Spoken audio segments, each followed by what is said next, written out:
Now, Caleb Maupin is an old friend of mine, colleague of mine, and comrade of mine. He's a journalist, speaker, political analyst, and I just know that if I was up in the middle of the night watching that debate, he must have been also. Caleb, I gave my analysis at the beginning. In case you didn't hear it, I recap that Donald Trump bombed and Kamala Harris soared, but she did have quite a bit of wind beneath her wings provided by the hosts. And nothing's ever as good or as bad as it first appears. And so it may be that my feeling last night about the outcome will begin to be chipped away at over subsequent days. What's your take on the debate?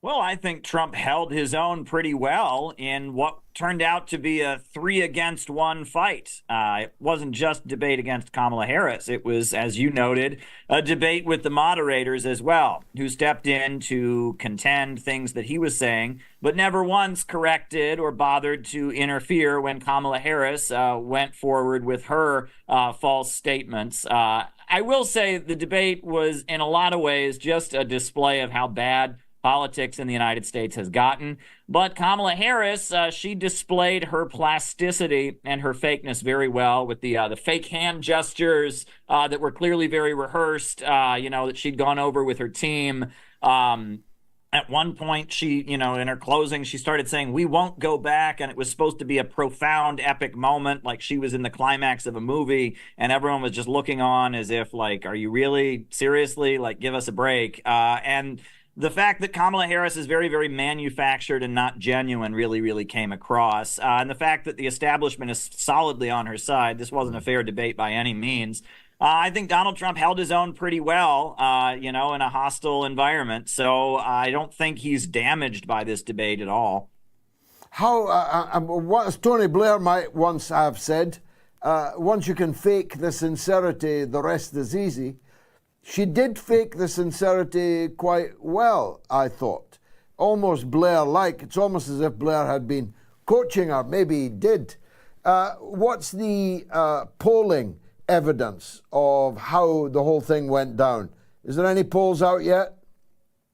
Well, it's neck and neck, but the New York Times, ABC, they're predicting a victory for Trump, but there are also polls predicting a victory for Kamala Harris. I will say there were a couple moments where you just have to see the entire debate as a display of how bizarre and bad American politics has gotten. For example, at one point, Donald Trump tried to call out the Biden-Harris administration by saying that he had blocked the Nord Stream pipeline and they had allowed it to go through. Well, that's an interesting thing to brag about because I think at this point everyone knows that Joe Biden blew up the Nord Stream pipeline. So if there's one area where I will give Joe Biden credit, it's being against the Nord Stream pipeline. He blew it up. So he won that one. You have to give him that one. So that was kind of a weird thing for Donald Trump to try and claim an edge on.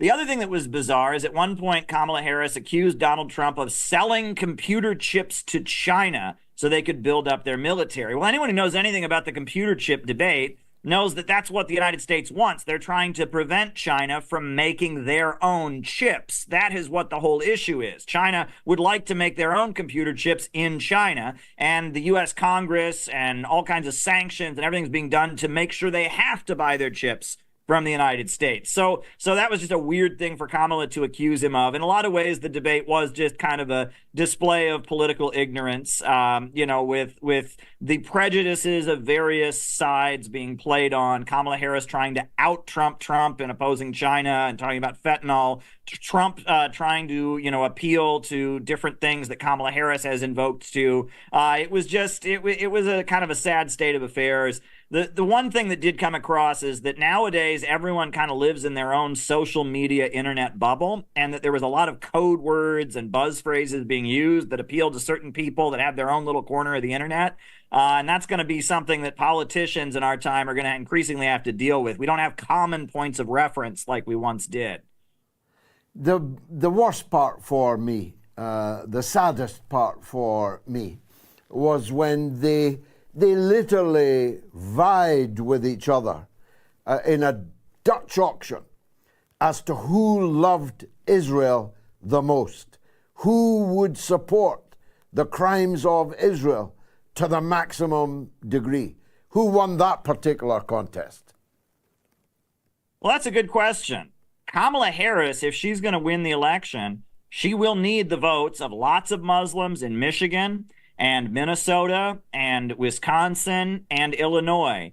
And the way she talked last night, I don't know how she expects them to vote for her, because she repeated the Israeli line about rape and about terrorism and Israel defending itself.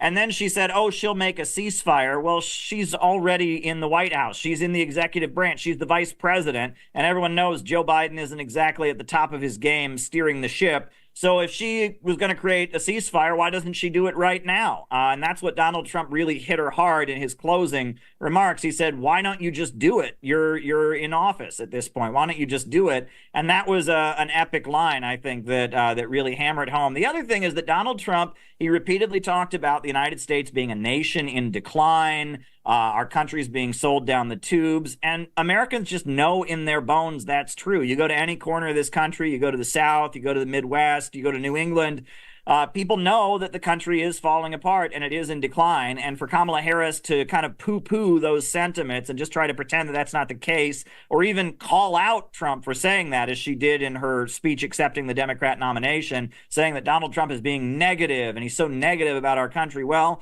Americans feel quite negative right now. This economy isn't so good for working families. So I think Trump had the upper edge on those sentiments. I mean, Americans agree with him about the state of affairs in the country economically. Well, we'll keep it under review, as you will. I hope you'll be back soon to keep us up to date on the campaign. Caleb Mopan, journalist, speaker, and as you've just seen, political analyst supreme. Thanks for joining us.